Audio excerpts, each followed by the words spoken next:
Olá pessoal, sejam muito bem-vindos a mais um Conexão Diálogo. No episódio de hoje iremos falar sobre um tema fascinante, a origem da vida. A vida teria surgido por acaso, a partir de reações químicas aleatórias, ou há uma assinatura inteligente por trás de tudo isso? E será que os dados da química moderna apontam mais para a aleatoriedade ou para um projeto intencional? Fique com a gente, voltamos já, após a vinheta.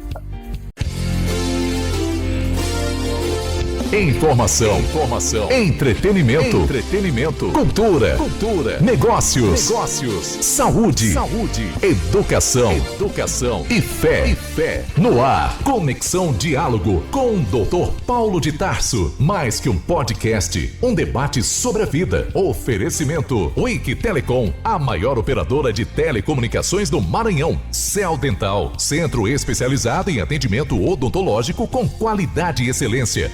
Instituto Brasileiro de Serviços Médicos, IBMED. CB2Go, o sabor especial do café mineiro, na melhor cafeteria de São Luís. Realização S23 Produções. Conexão Diálogo com o Dr. Paulo de Tarso.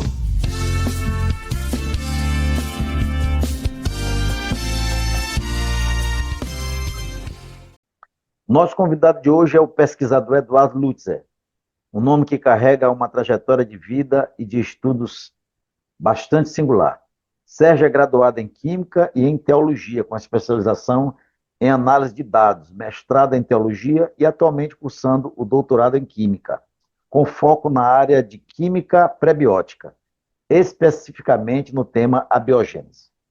Na conversa de hoje, vamos discutir as limitações da teoria da evolução química, os impasses científicos sobre a origem da vida e como esses temas se relacionam com a visão do design inteligente. Seja muito bem-vindo ao Conexão Diálogo, Eduardo Lutzer, suas considerações iniciais, meu irmão, por favor. Bom, é um prazer receber esse convite para estar aqui com vocês.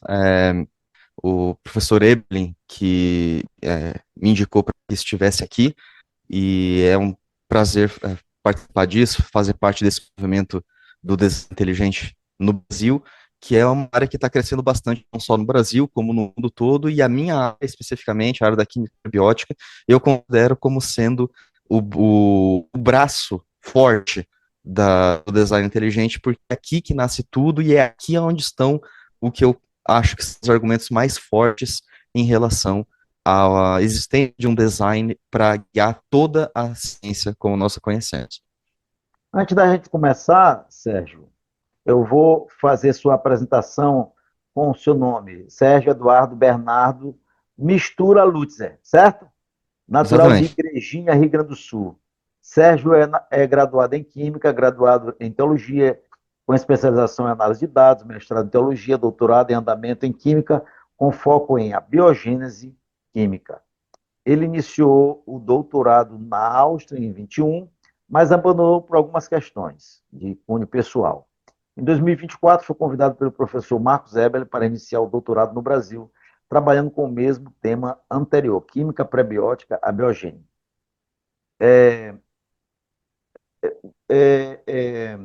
Eduardo, assim, para iniciar, tens uma formação em comum e uma história muito legal, muito rica. Como foi essa passagem tua do ateísmo para a fé no Deus judaico-cristão? Me explica aí como foi. Esse processo levou muitos anos, para falar a verdade. Eu não passei direto do ateísmo para a fé cristã, eu passei do ateísmo para o agnosticismo, fiquei bastante tempo como agnóstico, e depois eu fui procurar um Deus. A hora que eu me convenci de um Deus, eu não me convenci que era o Deus judaico-cristão. Então eu fui procurar um Deus que coubesse nas especificações da ciência, porque o meu foco sempre foi o método científico, né? Mas, basicamente, o contexto resumido da história foi o seguinte: eu sempre gostei de estudar desde muito pequeno. Eu ganhava a vida assim, porque aconteceu alguns imporpérios aí na minha vida que eu tive que crescer sozinho. Praticamente a partir dos 12 anos eu me mantia, eu tinha que trabalhar, então eu me mantinha dando aula. Então eu dava aula inicialmente só para minha turma, depois eu vi que isso aí podia dar dinheiro, comecei a dar aula para outras turmas mais pra frente, quando eu cheguei na oitava série, que hoje seria o nono ano, eu já dava aula de matemática, física, química até o final do ensino médio, até o terceiro ano. Então eu sempre gostei muito disso e a minha paixão sempre foi química. E quando eu comecei a estudar química, porque eu queria fazer uma faculdade de química, quando eu comecei a estudar química, eu me deparei com essa área da química periódica. Eu li alguns livros especificamente naquela época, eu ainda era um adolescente, no início da fase adulta, né? Eu li alguns livros como, por exemplo, o Climb Mount Improbable, do Richard Dawkins, que é provavelmente o ateu mais famoso do mundo. E ele trabalha essa questão da química prebiótica como algo que seja muito difícil de acontecer, mas que inevitavelmente um dia vai acontecer. A ilustração que ele faz imagina uma garotinha andando, uma garotinha cega andando numa bicicleta ao redor do mundo. Supondo que ela seja eterna, tenha vida infinita, ela nunca vai morrer de velhice, ela simplesmente vai continuar andando, é muito improvável, mas um dia ela vai chegar no topo do Everest. E é essa analogia que ele faz. A vida é muito improvável de acontecer, mas dado o tempo suficientemente grande, inevitavelmente um dia vai acontecer. Era essa a argumentação dele. Só que, como eu também gostei muito de química, eu via que a fundamentação da argumentação dele era contraditória. Ele dava muitos saltos lógicos, e eu lembro que quando eu terminei de ler o livro, eu pensei, mas a probabilidade não é da garotinha chegar no topo da montanha. Pelo que ele descreveu aqui, e pelas respostas que ele deu, me parece que a improbabilidade é ela chegar na Lua andando de bicicleta. Aí eu pensei, isso não faz o menor sentido. E foi aí que eu comecei a me debruçar no assunto de química prebiótica. Quando eu me aprofundei bastante no assunto da química prebiótica, eu comecei a ter aquele desejo de encontrar um designer, um Deus que fizesse sentido, já que a natureza não tinha sentido dizer que a natureza poderia produzir vida sozinha, então alguém tinha que fazer.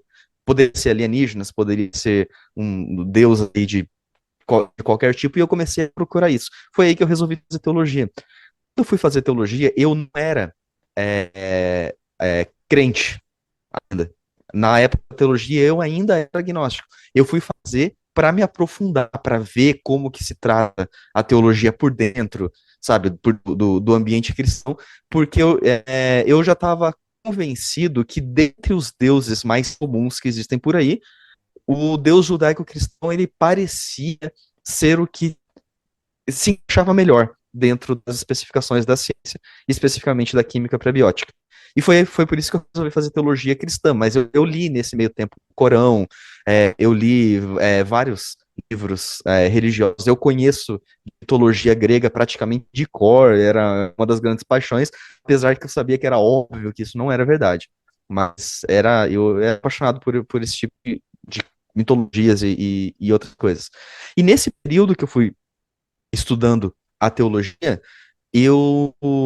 no final desse período, eu ainda não estava 100% convicto do judaico-cristão, mas eu estava 100% convicto da existência de um Deus que fosse transcendente, onipotente e muita coisa, mas eu tinha muita convicção que era o judaico-cristão, mas não era 100%.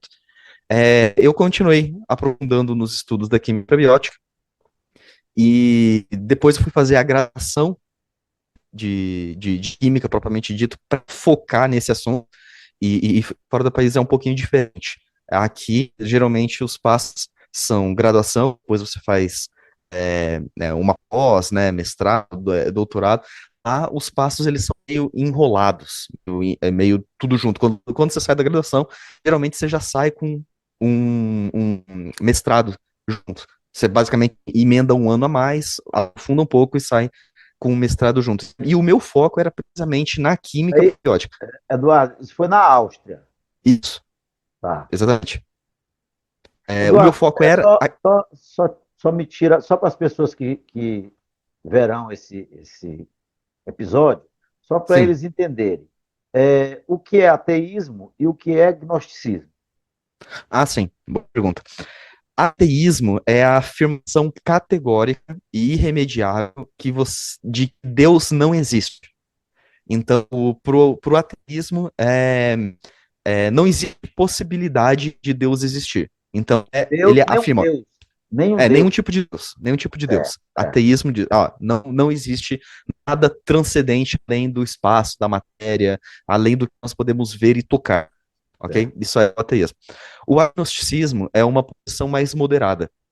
O agnosticismo afirma que não é possível provar a existência de um Deus, mas também não é possível provar que não exista. Então, para o agnosticismo, Deus está fora do escopo da observação científica, digamos assim. Não quer dizer que não existe, mas ele simplesmente está fora do escopo. Então, eu, como agnóstico, não vou afirmar que Deus existe. Só que eu também não vou afirmar que Deus não existe. Entende? Então, é uma posição intermediária. Na verdade, agnósticos, em geral, odeiam ser comparados com Deus. Porque para o agnóstico, ateu é tão crente quanto o cristão, o muçulmano ou qualquer outro. Só que ele é crente do lado oposto. Se você afirma categoricamente que algo não existe, você não consegue comprovar isso, isso é uma declaração de fé, da mesma Entendi, forma.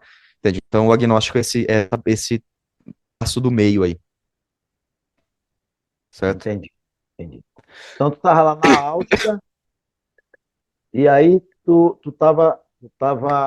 Aí eu foquei e aprofundei na química, na química prebiótica e fui descobrindo várias leis químicas, vários passos, que a única coisa que faria sentido aí no meio era o Deus judaico-cristão. Entre esses exemplos, né? Na verdade, deixa eu dar um exemplo mais abrangente, que é mais conhecido das pessoas. Eu creio que a maior parte das pessoas não sabe o que é química prebiótica, eu já posso explicar isso aí posteriormente, mas eu comecei a estudar a Bíblia bem a fundo, e uma história que me chamou muita atenção por ser ridiculamente absurda de se acreditar é a história do dilúvio. E eu achei isso um completo absurdo, porque não fazia nenhum sentido. O problema é que conforme nós vamos vendo algumas evidências geológicas, nós percebemos que, na verdade, o dilúvio faz bastante sentido. E não faz sentido pensar que o dilúvio teria sido uma inundação pontual, num único local específico, porque as evidências elas são praticamente homogêneas no mundo inteiro. E foi basicamente fora da química biótica, nessa questão do dilúvio, que eu firmei, bati o martelo e disse, não, existe um Deus, e esse Deus é o judaico-cristão. E a partir dali, depois, aí foi um outro longo processo para encontrar uma igreja aqui congregar. Eu passei muito tempo sendo cristão sem congregar em nenhuma igreja, simplesmente acreditando no Deus bíblico, mas não focado em denominação nenhuma. E desde então, o foco da minha vida, eu respiro isso, eu vivo química prebiótica, basicamente. Tanto é que eu estou fazendo doutorado agora com o Dr. Mark Eberle, e é justamente nesse foco, nessa área da química prebiótica. Possivelmente a ideia é fazer um pós-doutorado nos Estados Unidos. É, Lá tem alguns especialistas em química prebiótica e um deles me chamou para ir para lá também. Então, basicamente, esse aí vai ser o rumo da minha vida daqui para frente. Ok, ok. Beleza. Sérgio, em que momento os dados científicos começaram a gerar dúvidas sobre a explicação naturalista da origem da vida? Na verdade, os dados científicos, quando eu era adolescente, eles sempre me empurraram para a evolução. Por quê? Porque basicamente tudo que se escreve sobre ciência passa pelo crivo da evolução. Então, quando um cientista ele vai te dar um resultado, é basicamente o seguinte: existe uma diferença em artigos acadêmicos entre os dados que o cientista colheu, as conclusões e as implicações desses dados e as opiniões do autor em relação a esses dados. Os dados, geralmente, eles são a favor do design inteligente, a favor de uma mente criativa que teria realizado esse processo todo, tanto da biologia quanto da química, né? A questão é que a maior parte das opiniões do autor, que é colocado misturado ali com as conclusões, eles são enviesados para a evolução. Então, quando um estudante médio ele vai pegar um artigo científico de praticamente qualquer área, ele tem 90% de chance de ler o artigo, ler as opiniões do autor e pensar que essas opiniões, confundir as opiniões com os dados. E pensar que o que está sendo descrito ali realmente está apoiando a evolução. O momento em que eu percebi que isso não batia é quando eu estudei metodologia científica e comecei a conseguir ver essa distinção nos artigos científicos. E eu via que os dados diziam uma coisa e as conclusões, as implicações, opiniões do autor diziam coisas diferentes. Então, por exemplo, um exemplo aqui da química prebiótica, um artigo dizia que é completamente improvável, com números absurdos, assim, probabilidade, por exemplo, de 10 elevado a menos 300, de que uma proteína se forme. É só um exemplo aqui da química probiótica, que se forme abioticamente. Só que daí você vai ver nas conclusões, nas opiniões do autor, que está misturado ali na conclusão, e ele diz assim, mas dado tempo suficiente, energia do Sol, etc e tal, e etc e tal, é possível que essas coisas tenham acontecido por muita sorte que nós demos aqui no nosso planeta. Entende? Então, o leitor médio vai ler isso aí e vai dizer, ó, tá vendo? Foi provado aqui que é possível. Só que a hora que você começa a entender um pouco de estatística, você vê que não é. Esses valores estão muito além da capacidade que o universo tem de produzir qualquer coisa. Só para você ter uma ideia, o número de átomos que existe no universo é de 10 elevado a 80. Isso significa 1 seguido de 80 zeros. Quando você vê uma probabilidade de 10 elevado a menos 300, por exemplo, seria 0,300 e um no final. Quer dizer, é ridiculamente impossível que isso aconteça no nosso universo. E é por isso que alguns cientistas ateus eles começaram a apostar na hipótese de multiversos. Isso é, existem infinitos universos para tentar combater essa lógica aí da impossibilidade probabilística disso acontecer. E nós demos a sorte de estar justamente no universo em que isso deu certo. Entende? O que eu acho uma hipótese completamente ridícula. E foi aí que eu comecei a questionar as opiniões de cientistas com os próprios dados dos cientistas. Você acha que isso logicamente que é tendencioso, que os cientistas fazem isso quando escrevem esses artigos, mas eles são pressionados pela academia ou já é algo natural deles, de concluírem, porque senão o trabalho não vai adiante? Então, eu fiz um vídeo mostrando a história de um cientista chamado Philip Skell. Tá no meu canal, é um dos últimos vídeos que eu fiz. Esse Philip Skell, ele é químico também, ele trabalhou durante a Segunda Guerra Mundial produzindo antibióticos e vacinas, trabalhando com sequenciamento genômico de bactérias, vírus e coisas parecidas. E ele, por exemplo, ele falando da história dele, ele diz assim, eu sempre acreditei na evolução como um fato durante a vida inteira, simplesmente porque nunca foi apresentado nenhuma alternativa para isso. Quando você entra na academia, quando você entra na graduação, por exemplo, na pós-graduação, de maneira geral, as aulas, eles sempre dizem assim, a evolução aconteceu e não existe nenhuma possibilidade de outra coisa ter acontecido. Entende? Então, os cientistas, eles vão crescendo e eles vão vivendo nesse meio de que essa é a única alternativa que existe. Essa é a única resposta certa. Então, eles nem sequer se importam em questionar por outras respostas, porque essa resposta já está afirmada certa. Aí Philip Skell diz assim, só depois de aposentar, e só para dar um parâmetro geral, Philip Skell era um químico ele morreu em 2010 ou 12, se eu não estou enganado. Mas era um químico muito influente, ele descobriu várias coisas, como por exemplo a química de carbenos, que eu não vou entrar em detalhes aqui do que é isso, mas é extremamente importante para a química, tem uma equação com o nome dele, a equação de Skell. Ele é tão relevante que por conta disso ele assumiu uma posição na academia norte-americana de ciências. Ele era um químico extremamente importante. Mas depois que ele aposentou, ele começou a se questionar do valor heurístico da evolução. Em outras palavras, o que a evolução contribuiria para a ciência? O que ela contribui de fato? E ele começou a entrevistar vários cientistas, perguntando se o seu trabalho, se fosse descoberto, por exemplo, que a evolução é falsa, isso daria alguma coisa no seu trabalho, no seu projeto de pesquisa? E foi aí que os cientistas começaram a se questionar, e todos eles responderam que não. A evolução nunca faria nenhuma diferença em nenhum ramo da ciência propriamente dita.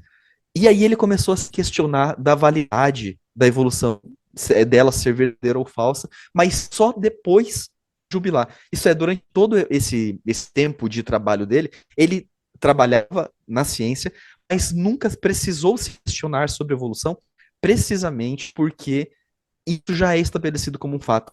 E questionar isso é visto com chacota. Aí ele conversando com os amigos dele do círculo ali da Academia Nacional de Ciência, ele chegou à conclusão, dito pelos próprios amigos ali do ciclo da Academia Nacional, de que eles sabem que a evolução tem muitas falhas, inclusive intransponíveis a nível de ciência. Só que é a melhor hipótese naturalista que existe. Percebe que eles só querem a naturalista, eles não querem ver nenhuma outra. Por isso, não é aconselhável falar esses problemas para o público geral, para que eles não comecem a se questionar e saia do controle. Isso quem está falando não sou eu, é um cara de dentro da Academia Nacional Norte-Americana de Ciências. Entendi, entendi. Entende? Olá, pessoal. Vocês que estão assistindo esse podcast Conexão Diálogo, nós queremos pedir para vocês que estão gostando do conteúdo que é feito com muito profissionalismo, muita capacidade, se inscreva, dê o seu gostei ou não gostei e comente também. Isso é muito importante para nós. Depois que você fizer isso, continue assistindo o nosso conteúdo. Um grande abraço. Sérgio, o que te motivou a buscar também a formação teológica, além da carreira científica? Então, eu fiz a formação teológica quando eu estava saindo ali da fase adolescência, logo em seguida do ensino médio, justamente porque foi a fase, na verdade teve um hiato aí, mas foi a fase em que eu estava desconfiando da existência de um Deus. Então eu fiz a graduação de teologia porque eu pensei, bom, eu sou novo, depois eu posso fazer química, que é realmente o que eu quero, mas eu vou fazer teologia agora porque eu quero me aprofundar. Existe um Deus, eu quero saber qual é. Então eu quero aprofundar nisso. Então a minha motivação para fazer a carreira teológica, que na verdade não foi uma carreira, mas a graduação da teologia foi justamente para ter material para fazer, para estudar sobre a identidade do Deus judaico-cristão, que era o que eu achava ser mais provável. Entendi. Tu chegaste a procurar alguma igreja cristã para frequentar? Nesse primeiro período, não. Atualmente eu frequento. Atualmente eu sou adventista do sétimo dia. Mas num primeiro momento e muito tempo depois, inclusive, de aceitar o Deus cristão, eu não frequentava nenhuma religião, porque eu ainda estava à procura de algo que, da minha perspectiva, batesse com a teologia bíblica. E qual foi a pessoa que foi tua referência para isso? Te marcou profundamente? Eu tive várias referências, mas as maiores referências. A pergunta é mais focada na parte de teologia ou da parte da química? Científica. Científica, ok. A maior referência que eu tive foi uma referência apofática, digamos assim, que é uma referência negativa, que foram os meus professores da graduação. Que é precisamente o fato deles dizerem que a evolução é um fato e, quando questionados, eles retrucarem ficando bravos com você, ao invés de te darem argumentos que digam que a evolução é fato. E eu sempre muito, muito teimoso, cabeça dura. Então, quando a pessoa dizia, é assim porque é, simplesmente acredite, aceite, é aí que eu começava a me questionar. Então, a maior parte das minhas referências foram referências de pessoas que afirmavam que a evolução é um fato sem conseguir comprovar que a evolução é um fato. Mas isso te instigava a buscar mais? Isso sempre me instigou a buscar mais. Porque se todo mundo fala que é fato, mas ninguém consegue demonstrar isso, tem alguma coisa errada. Então eles estão escondendo alguma coisa e eu quero saber o que é. Então foi basicamente essa a principal motivação para eu eu continuar desintegrando. E essa área da química prebiótica é um absurdo. Não existe melhor área para tirar alguém do ateísmo do que a química prebiótica. Eu nunca conheci alguém que era cristão e se converteu ao ateísmo por causa da química prebiótica. Agora, ateus que se convertem ao cristianismo por causa da química prebiótica, eu não sei te dizer o número de tantos que eu já vi. A química prebiótica é uma matadora para fé ateísta. É o ponto central da conversão, seria a química prebiótica. Do meu ponto de vista provavelmente se você conversar com um biólogo, ele vai discordar de mim.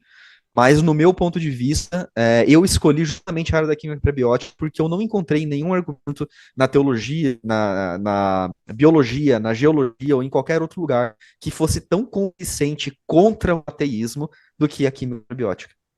Entendi. Como foi tua experiência no doutorado na Áustria? O que te levou a deixar? Vamos lá. Então, lá eu já entrei começando uma guerra perdida. Por quê? Porque o meu professor, eu não vou, motivos éticos, não vou citar nomes aqui, mas o meu orientador lá, ele é um cara relativamente famoso na área da química prebiótica. E ele é ateu. E eu escolhi ele justamente por causa disso, porque ele já era especificamente da área da química prebiótica. O problema é que eu entrei lá querendo mostrar que tudo que ele acreditava estava errado. Entende? Então eu entrei contra o meu orientador. E eu não teria outra forma de fazer isso, porque não tinha ninguém lá para me orientar que tivesse um conhecimento mínimo de química prebiótica e que não fosse ateu. Então eu já entrei lá com esse problema, já era uma batalha perdida. Então eu tive muitas dificuldades em relação à orientação, e eu tive muita dificuldade em relação aos professores, e eles tinham um olhar enviesado para mim, porque eu era tido como crente lá. Eu ainda não era cristão, mas eu era tido como crente e militante, então eles tinham esse olhar enviesado, e possivelmente por isso que eu tive problemas em relação a aulas lá, à faculdade. As aulas, elas são modulares, e tem algumas matérias que eu precisava fazer ao sábado, né? E eu já estava convencido em relação ao sábado bíblico nesse período. Então, por mais que eu ainda não fosse adventista, mas eu estava convencido dessa questão. E eu decidi não fazer aulas ao sábado. E eu fui alongando o quanto pude, só que alguns professores simplesmente não abriram mão dessa questão, e por conta disso eu abri mão do doutorado e vim para cá. E daí o professor ele me convidou para fazer com ele, e com ele eu não teria problema em relação ao sábado. Assim que tu saíste de lá, tu já conheceu o Marcos Eberlin e ele te Não, convidou? depois que eu saí de lá, eu ainda passei 3 anos aqui sem fazer nada. Eu achei que simplesmente não ia, assim, sem fazer nada, não é científica, né, trabalhando à parte. Eu achei que simplesmente a área acadêmica iria parar por aqui. Mas nesse período, eu comecei a fazer alguns vídeos para o YouTube. O Marcos Eberlin encontrou um desses vídeos, aí viu o meu canal e viu que eu defendia o design inteligente, mesmo sendo mesmo não tendo assim nenhuma ligação com esse projeto aí de TI Brasil, e não estando mais na. Sérgio, tu já tinha conhecido o design inteligente? Sim, eu já tinha conhecido. Já estava convicto de que o design inteligente era o Deus judaico-cristão. Sim, nesse período em que eu comecei a fazer os vídeos, sim, estava convicto que era o Deus judaico-cristão. Mas assim, a nível de meus vídeos no YouTube, eu nunca posiciono em relação ao Deus judaico-cristão, porque essa não é a proposta da TDI, né? A proposta da TDI, do design inteligente, é simplesmente encontrar evidências de projeto. Então é nisso que eu foco, é nas evidências de projeto. A minha questão pessoal, eu acredito que a referência da melhor hipótese pelo método bayesiano seria o judaico-cristão.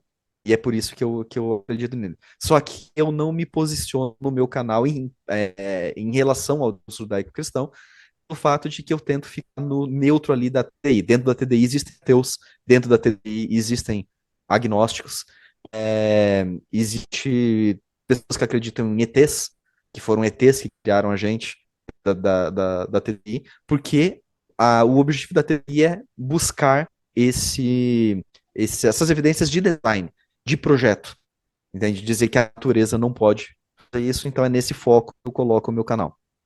Ok. E explica para nós o que é química pré-biótica. Química prebiótica, basicamente, é a ponte entre a química e a biologia.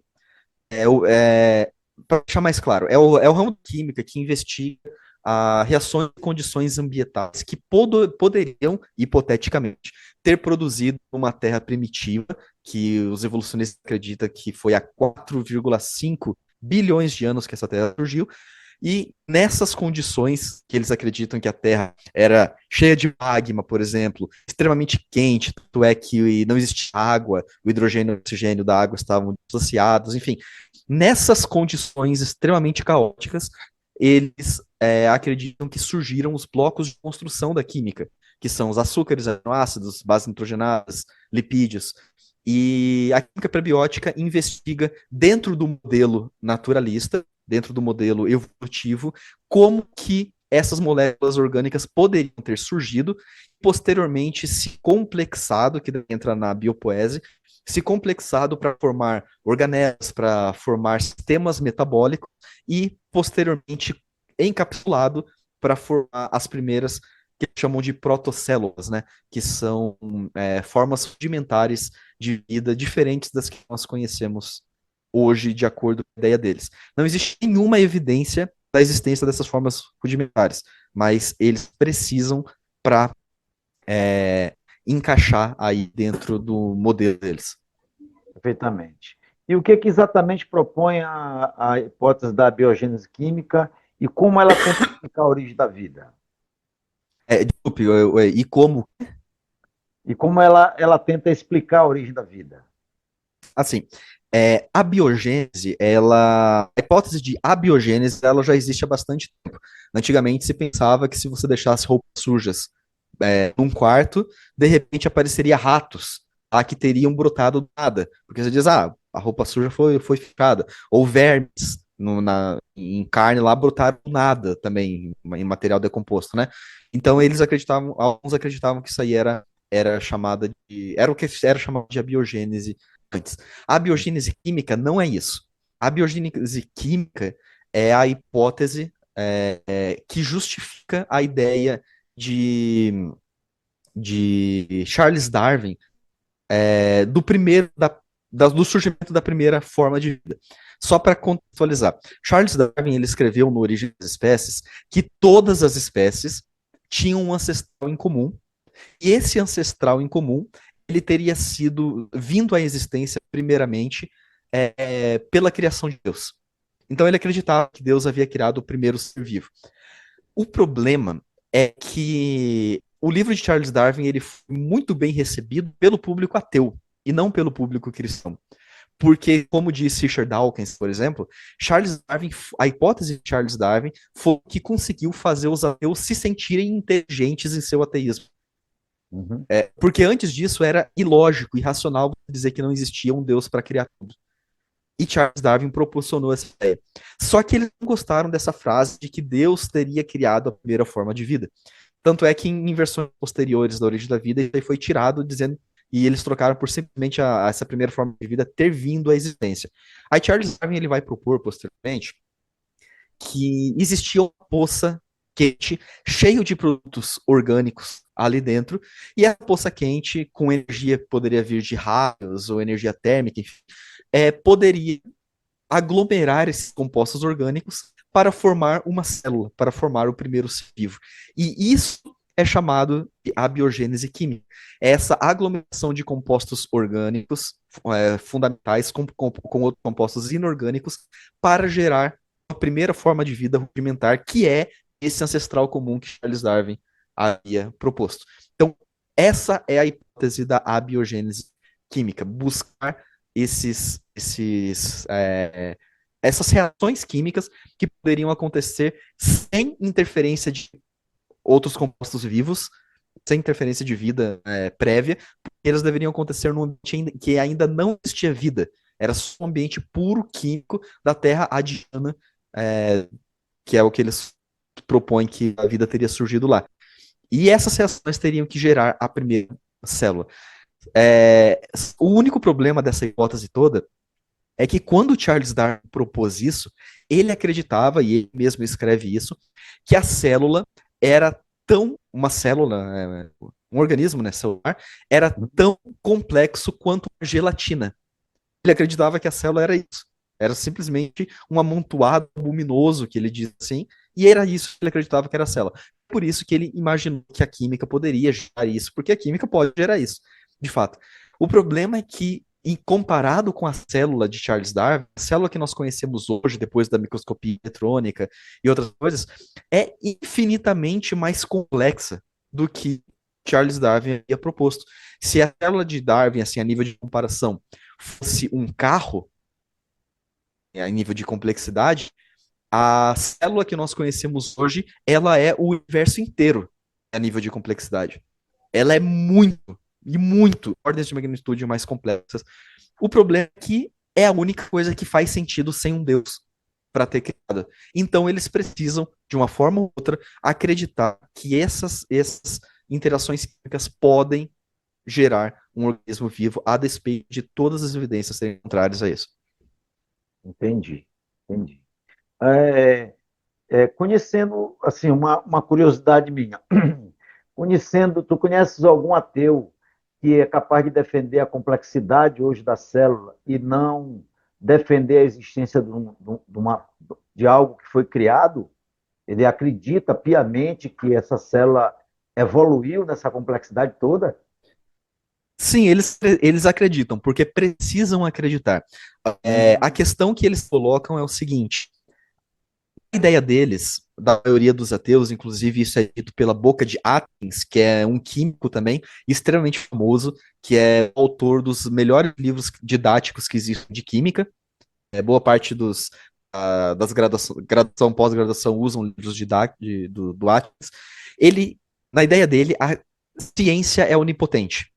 Então, o fato da ciência hoje não conseguir explicar a origem da vida, e isso é um fato, nenhum ateu, nenhum evolucionista consegue explicar a origem da vida pela química. É impossível, porque existem 6 macropassos, e esses macropassos são divididos em inúmeros micropassos, e nenhum deles, absolutamente nenhum deles, foi possível replicar em laboratório hoje, mesmo com design, mesmo com inteligência, com maquinários complexos e com toda a tecnologia, todo o dinheiro, financiamento, não é possível replicar nenhum dos micropassos. Mas eles acreditam que um dia será. Então a ideia deles é o seguinte: não é porque hoje não é possível que nunca vai ser possível. Em 1500 não era possível fazer carros, e hoje é. Então é essa a ideia que eles colocam. Um dia nós vamos descobrir o que aconteceu. Então percebe que isso esperança, né? Exatamente. É uma declaração de fé. Precisamente. É uma declaração de fé. Hoje, tudo que nós temos, todas as leis da química, testemunham contra a biogênese. Todas, sem uma exceção. Só que eles dizem, um dia nós vamos descobrir um mecanismo que vai fazer isso. E se você ler os artigos de química prebiótica, eles são basicamente o seguinte: eles pegam. O objetivo da química prebiótica e biopoese, que é um passo depois do outro, é sair de gases orgânicos e inorgânicos, como metano, amônia, CO2, sair de gases, simplesmente gases, que é a composição da atmosfera, e chegar numa célula. Então eles compartimentalizam esses processos e dizem, o primeiro processo é a produção de aminoácidos. O segundo processo é polimerização, bioblocos, né, que podem ser aminoácidos, nucleotídeos, lipídios, enfim, é o processo desses building blocks, o primeiro processo. O segundo é a polimerização, é quando eles vão se juntar para formar macromoléculas. O terceiro é quando essas macromoléculas se juntam para formar organelas ou sistemas metabólicos e por aí vai. Então eles compartimentalizam isso e dentro de cada gavetinha, de cada compartimentalização, eles compartimentalizam mais 1 milhão de passos. Então, por exemplo, existe um experimento muito famoso que os ateus amam citar ele, mas é muito difícil achar um que tenha lido, que é o experimento de Stanley Miller. Tem em todos os livros didáticos como basicamente, a única coisa que os livros didáticos falam de química prebiótica é o experimento de Stanley Miller. Por quê? É muito perigoso deixar que as pessoas conheçam a química prebiótica, porque ela automaticamente vai gerar dúvidas sobre a evolução. Então, para uma pessoa aprender sobre química prebiótica, isso é só na pós-graduação, porque precisa chegar já formatado de química prebiótica, que a evolução é real, para observar tudo da química prebiótica pelos olhos da, da evolução. Entende? Então, o que esse experimento de Stanley Miller fez? Ele juntou gases orgânicos e inorgânicos, que no caso dele foi metano, amônia, hidrogênio e vapor de água, juntou esses gases, colocou descargas elétricas para simular raios numa atmosfera primitiva e deixou esses gases circulando lá por uma semana. Todos os experimentos que ele fez não deu absolutamente nada. Por quê? Porque o resultado que dava no final era uma mistura como se fosse alcatrão. É um produto tóxico que iria destruir qualquer coisa que formasse ali. Então ele teve uma ideia. Eu vou criar um sistema para resgatar os aminoácidos tão logo eles forem formados. Porque se eles caírem no alcatrão, eles são destruídos.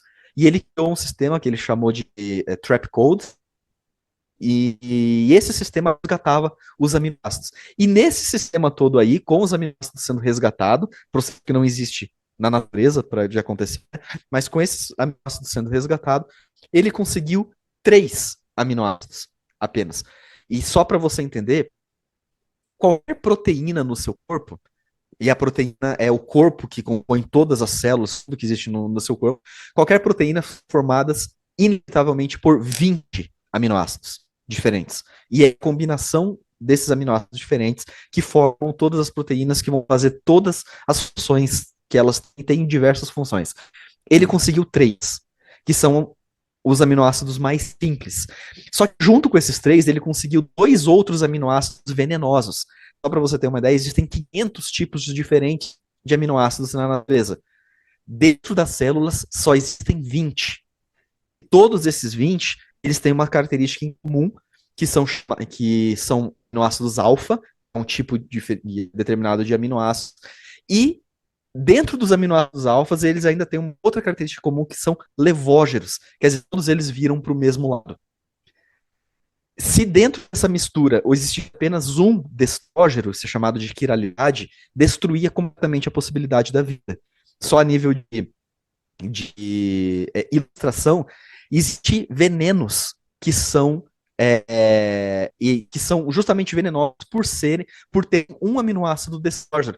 Por exemplo, o veneno do ornitorrinco, o veneno dele, na verdade, ele é uma substância 100% boa, mas por ter um aminoácido virado para o lado errado, ele se torna um veneno. E quando entra em contato, causa uma dor angustiante, justamente por ter um aminoácido diferente. Então, o que ele conseguiu foi misturas racêmicas, isso é, com aminoácidos que podem virar para qualquer lado, e 2 aminoácidos venenosos que não poderiam estar dentro da formação. E sem contar que ele também conseguiu aminas. Aminas, eles destroem a possibilidade de aminoácidos se tornarem proteínas, porque aminoácidos eles fazem ligação para 2 lados, e a amina, os aminoácidos deveriam se unir assim, ó, fazer cadeia de aminoácidos. A amina se une no lugar de um aminoácido e aqui acabou a cadeia. E ele conseguiu muito mais amina do que aminoácido. Quer dizer, o experimento dele foi um completo fracasso. Só que daí o que o evolucionista precisa fazer? Ele diz, olha, ele conseguiu 3 aminoácidos. Então, podemos imaginar um mundo possível onde todos os 20 fossem possíveis de conseguir. Porque, veja bem, ele conseguiu 3. Então, eu imagino que os 20 aconteceram, que todos eram levógenos, que todos eram apenas alfa, nenhum não proteinogênico, nenhum aminoácido venenoso, que não existiam aminas também. Então, pulando toda essa complexidade que nunca foi possível fazer, eles passam para o segundo passo, supondo que tudo isso aconteceu. Entende? Então eles dão saltos lógicos, eles quebram em 1000 pedaços e conseguem 1% de um pedaço e dão saltos lógicos como se pedaços tivessem completamente formado E assim eles cientificamente. vão enganando, né? Porque no segundo grau, por exemplo, todo mundo vendo no livro de química o experimento de Stanley Miller tem certeza de que é um sucesso. né? Porque Exatamente. não explica nada, na verdade, né? É todo mundo que nunca leu o artigo de Stanley Miller acredita que o experimento foi um sucesso. Sim. Mas se você lê o artigo, você vê um completo fracasso. Tanto é que no final, a conclusão dele, ele diz, não são palavras minhas, não são alguém do TDI que está inventando. Ele diz, o rendimento foi ridiculamente pequeno perto da energia necessária. Não serviu para nada. Ele confessa o erro, né? O Uhum. fracasso. Mas, Sérgio, o que é a vida do ponto de vista químico, então?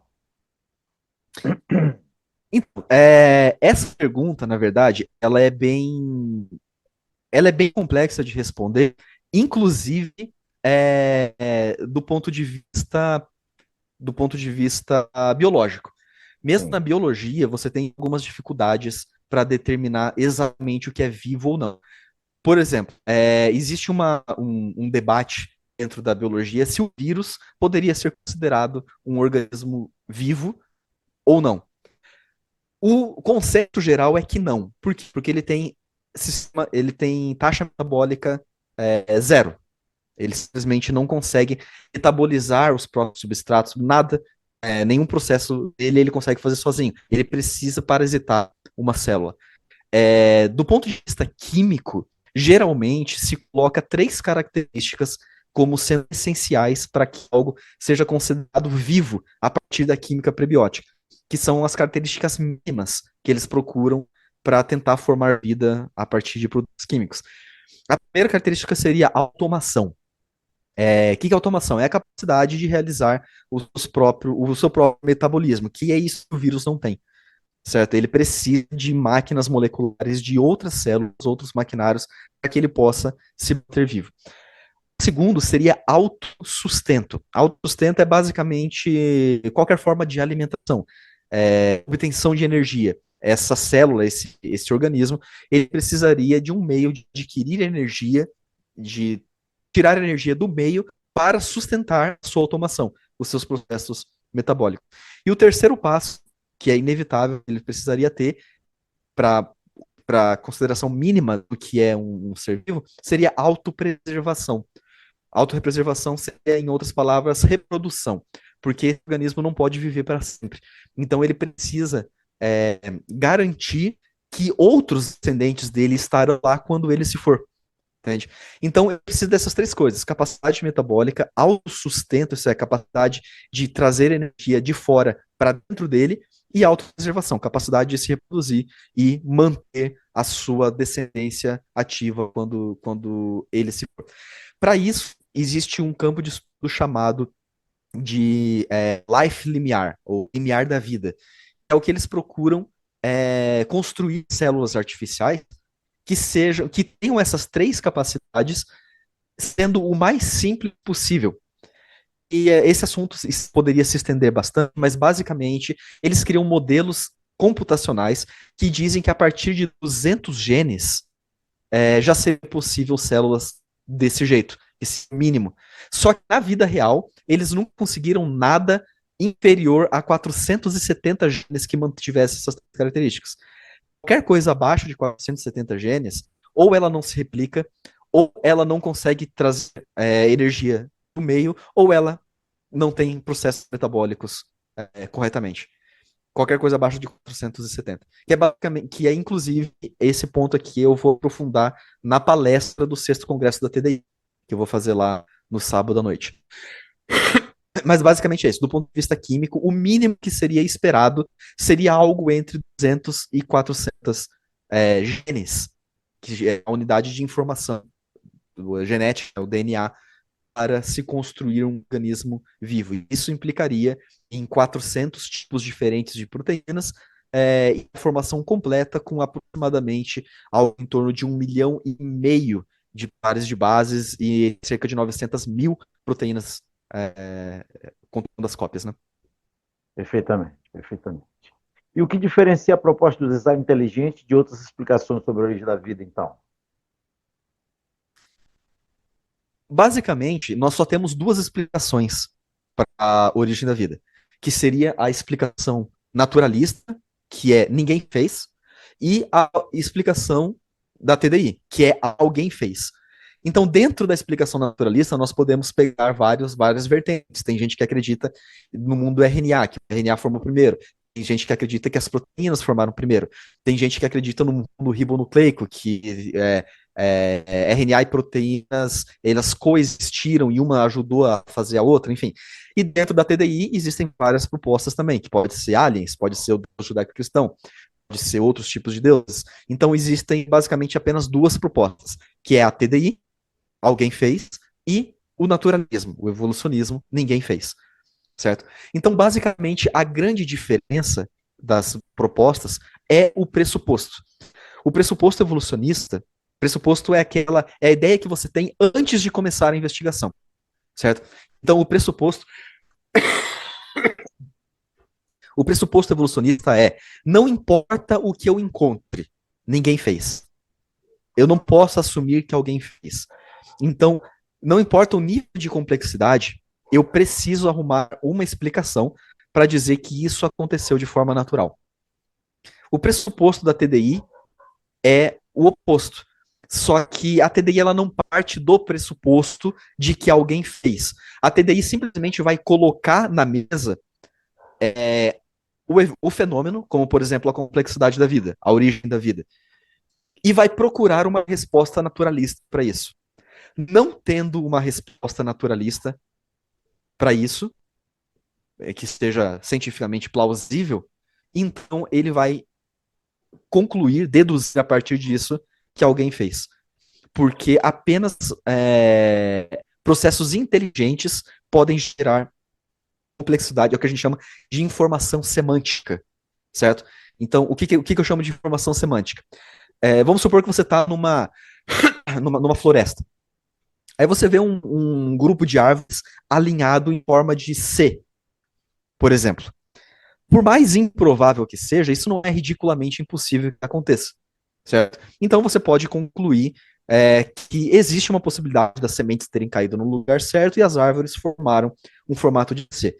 Mas se você chegar nessa mesma floresta e tiver árvores formadas, crescendo em formato de rap, por exemplo, socorro, escrito socorro assim na formação das árvores, você sabe com 100% de certeza que alguém esteve ali e plantou as árvores nesse formato.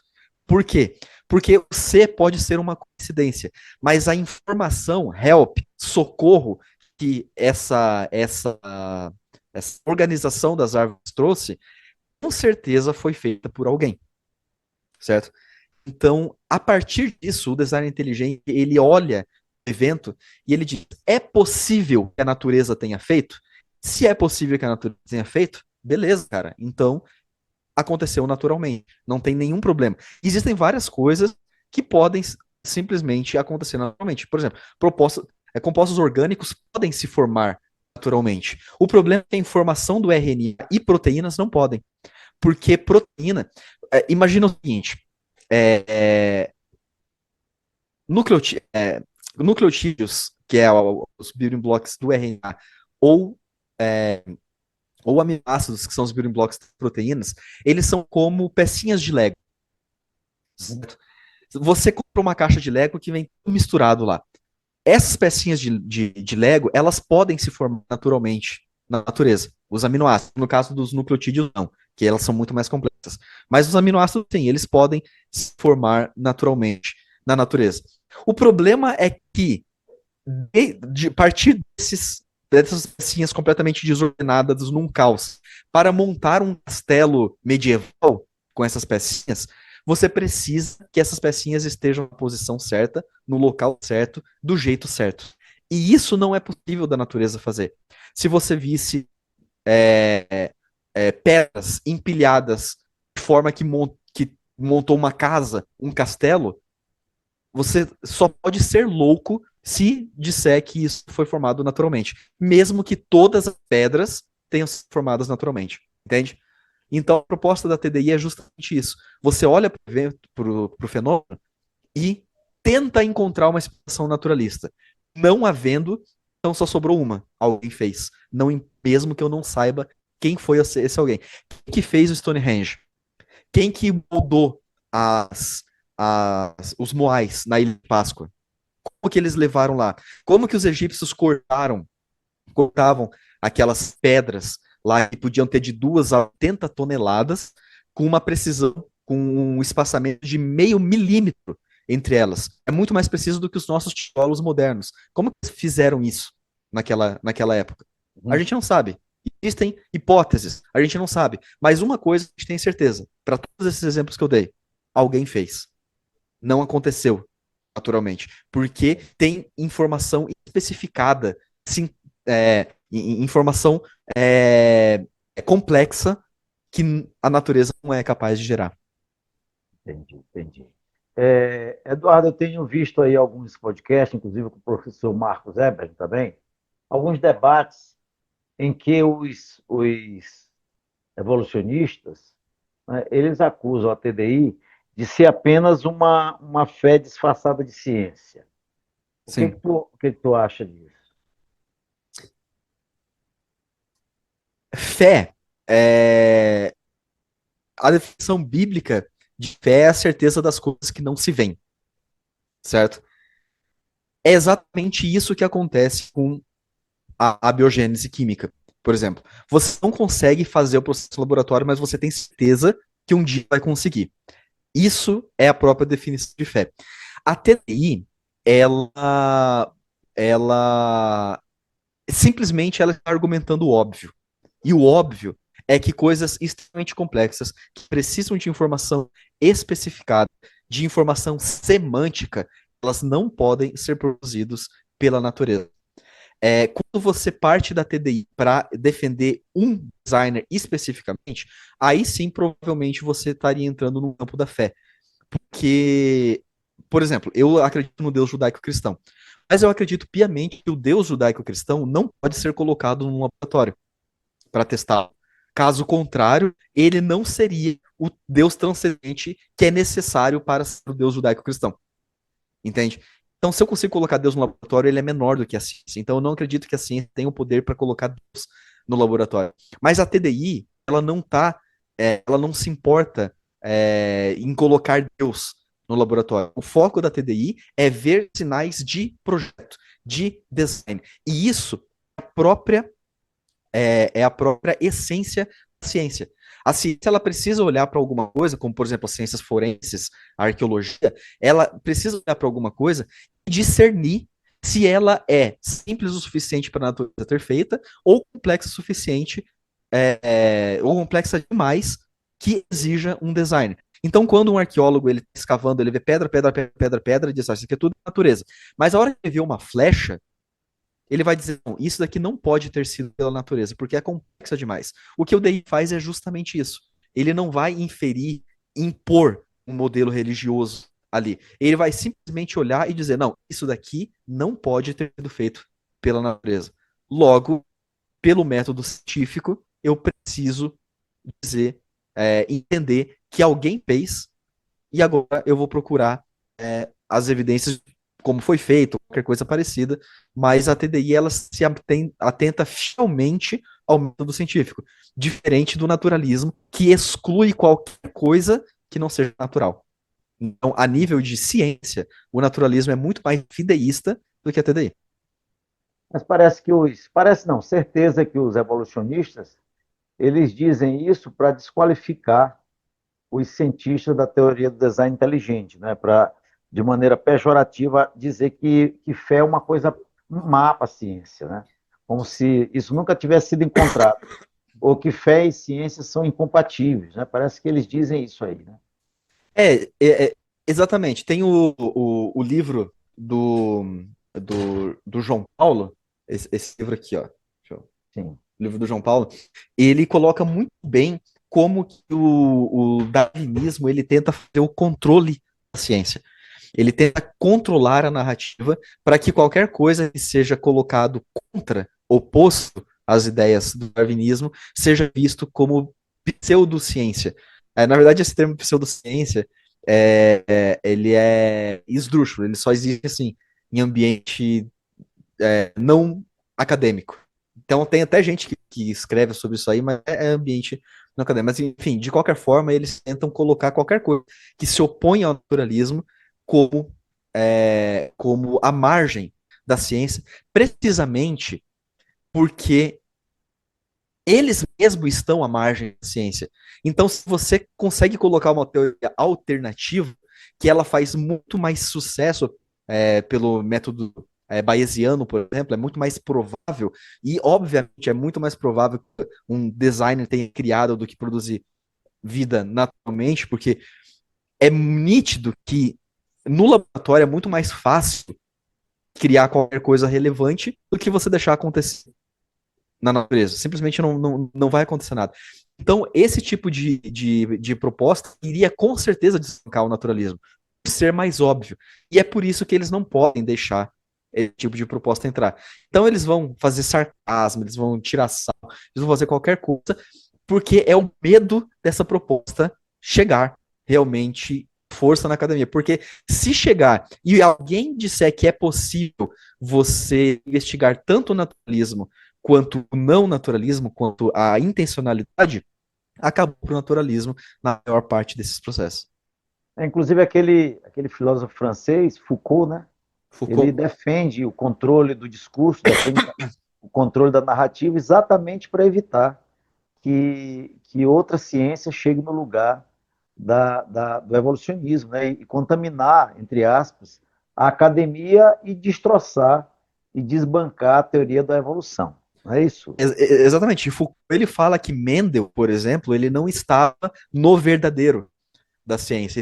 Ele não estava falando a favor de Darwin. E por isso, levou décadas para ele ser aceito. Eu fiz um vídeo no meu canal lendo o artigo de Mendel também. Mendel, ele explicitamente pega frases de Darwin e refuta explicitamente essas frases da origem das espécies no artigo dele. E no final, ele conclui que é impossível que um ser vivo se adapte ou se modifique além dos parâmetros da sua própria espécie, né? O que era completamente contrário à Mas a evolução. narrativa era que Mendel apoiava Darwin, né? Então, Era só que narrativa. foi só quando acabaram os cursos.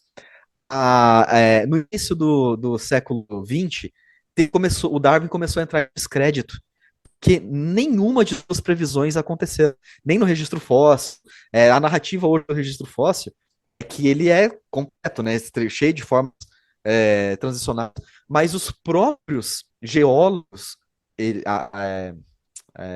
paleontólogos, enfim, geólogos, eles não veem isso. Halp, por exemplo, Stephen Gould, eles dizem não existe transição no registro fóssil. É completamente abrupto. É uma espécie aqui e daqui a pouco uma espécie completamente diferente. Darwin foi caindo em descrédito. Eles precisaram e eles começaram a perceber que seleção natural não é capaz de gerar novidades evolutivas. E isso é óbvio, porque a seleção natural é um filtro. A seleção natural corta o que não presta, ela não produz nada. Para ela cortar, já tem que existir. Então eles precisavam de um mecanismo para isso existir. Foi aí que eles aglomeraram Mendel, só que tiraram todas as conclusões e implicações do trabalho dele. Pegaram apenas o teste que ele fez e aglomeraram na teoria de Darwin o que veio a ser a síntese, né? A síntese Parece que moderna. a cada tempo eles vão atualizando a teoria de Darwin, né? Eles vão retirando algumas coisas do livro, enxertando com outros, para tentar criar uma narrativa verdadeira, né? Entre aspas, Tem, né? exatamente, a narrativa de Darwin, ela não é falsificável. O próprio Karl Popper, ele que é quem definiu o método científico, né, o que é ciência, o que não é ciência, ser falsificável, ele falou com todas as letras. A evolução não é falsificável, ela apenas provê um campo de estudo para vocês, um campo de estudo metafísico. Ele ainda colocou assim. Por que a evolução não é falsificável? Porque absolutamente qualquer coisa que você encontrar, ele vai ser adaptado para entrar na evolução. Por exemplo, se você for ver os livros de paleontologia no passado, de geologia, enfim, pegando o registro geológico, você vai ver que as angiospermas, a grama, né, ela teria surgido muito depois da extinção dos dinossauros. Em outras palavras, dinossauros e a grama não conviviam juntos. certo? Então, era impossível essas imagens que a gente tem em vídeos assim de dinossauros andando na grama. Só que depois encontraram grama em fezes fossilizadas de dinossauro. Peraí, se a grama estava lá, é porque tinha grama na época dos dinossauros. Então, o que eles fizeram? Eles esticaram a evolução da grama em aproximadamente 60 milhões de anos. E agora a grama estava junto com os dinossauros. Então perceba que não adianta o que você encontrar. Eles simplesmente podem esticar e agora vai fazer parte. Eles mudam a Existem, narrativa, né? exatamente, existem dezenas de milhares de fósseis que não deveriam estar no lugar certo. Por exemplo, nas camadas, esqueci o nome agora, mas é na formação Roraima que existe aqui na América do Sul. Nessas formações, elas são supostamente do período pré-cambriano. Isso antes da existência de vida. E foi encontrado pólen de plantas angiospermas aos montes nesse período. Aí o que eles dizem? Ah, não, só que isso aí foi contaminação of place. Isso é, fora do lugar.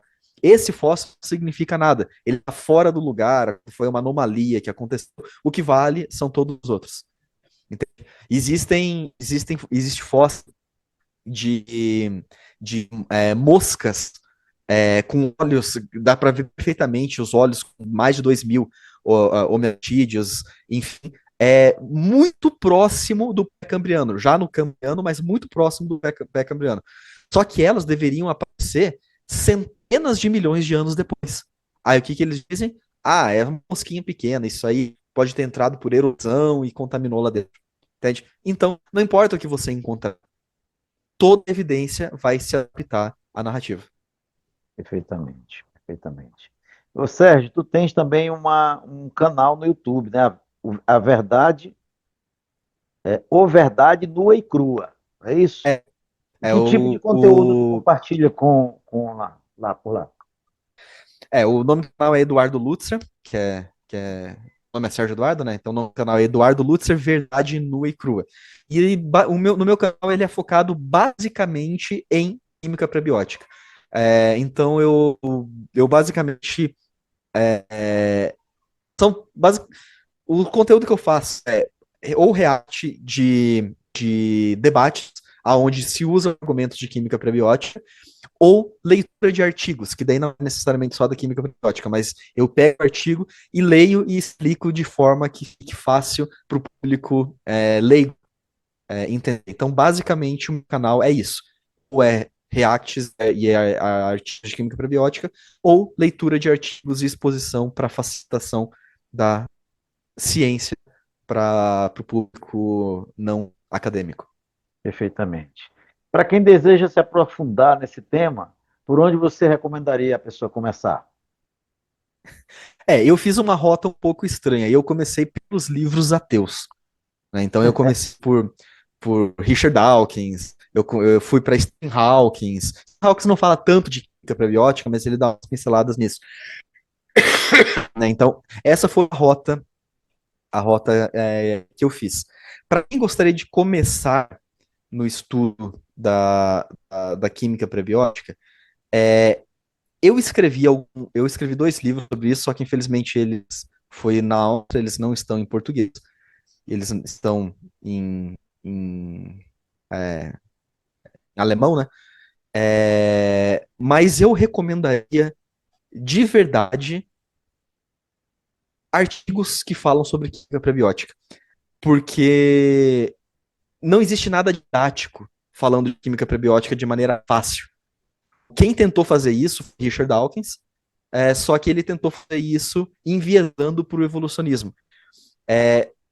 O problema é que química prebiótica é uma matéria muito avançada, entende? Então você precisa entender um pouco de tudo, você precisa entender de química, de biologia, de geologia. Então não existe um caminho, um atalho para você estudar química prebiótica. A química prebiótica ela já começa no nível avançado. Então, se você já tem familiaridade com artigos científicos, já sabe diferenciar o que é dado, conclusão e opinião de autor, eu recomendaria artigos de química prebiótica, porque ali é muito nítido o desespero de você interpretar dados à luz da evolução. E foi precisamente isso que eu fiz. Mas, assim, de toda forma, eu recomendo os livros de Richard Dawkins também, que ali você vai ver o quão engraçados são as explicações naturalistas e quão saltos lógicos precisam fazer para chegar nessas conclusões. Perfeitamente. Olha, Eduardo, eu te agradeço muito, foi um prazer conversar contigo, nós chegamos ao final, não é? Agradecer a tua disponibilidade de tempo, de estar conversando e compartilhando conosco aqui no canal Conexão Diálogo, e nós queremos te parabenizar pelo teu trabalho e desejar muito, muito avanço na conclusão do teu doutorado lá com o professor Marcos Eber.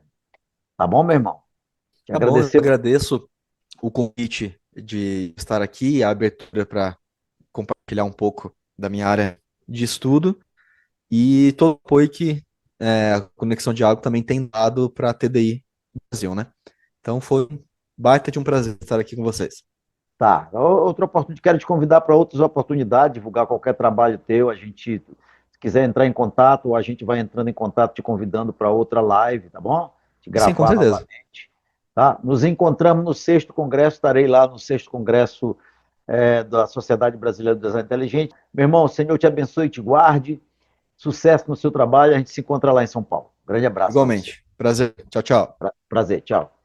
A Wiki Telecom, maior operadora do Maranhão, com mais de 35 mil quilômetros de rede, oferece serviços com condições exclusivas para clientes empresariais e provedores ISP. A Wiki possui a tecnologia DWDM em toda a sua rede, possibilitando o fornecimento de velocidades acima de 100 GB em canais independentes com a menor latência, proteção anti-DDoS e redundância. Wiki Telecom, conectando os maiores provedores de norte a sul do Brasil. 98 99122 7918. Olá pessoal, eu sou Vitória Ribeiro e estou hoje no Céu Dental, um dos patrocinadores do podcast Conexão Diálogo. O Céu Dental é um centro odontológico especializado em atendimentos e serviços de qualidade. Já tem mais de 40 anos de mercado e está hoje localizado no Renascença, no edifício Office Tower. O Céu Dental oferece serviços como próteses totais, implantes dentários e muito mais, sempre com profissionais experientes e tecnologia moderna.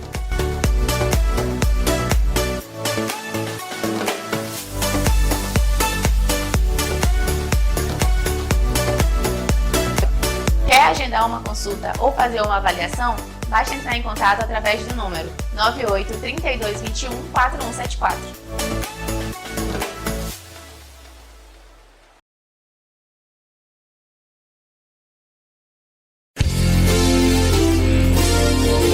Informação, entretenimento, cultura, negócios, saúde, educação e fé. No ar, Conexão Diálogo com o Dr. Paulo de Tarso. Mais que um podcast, um debate sobre a vida. Oferecimento Wiki Telecom, a maior operadora de telecomunicações do Maranhão. Céu Dental, centro especializado em atendimento odontológico com qualidade e excelência. Instituto Brasileiro de Serviços Médicos, IBMED. CB2Go, o sabor especial do café mineiro, na melhor cafeteria de São Luís. Realização S23 Produções. Conexão Diálogo com o Dr. Paulo de Tarso.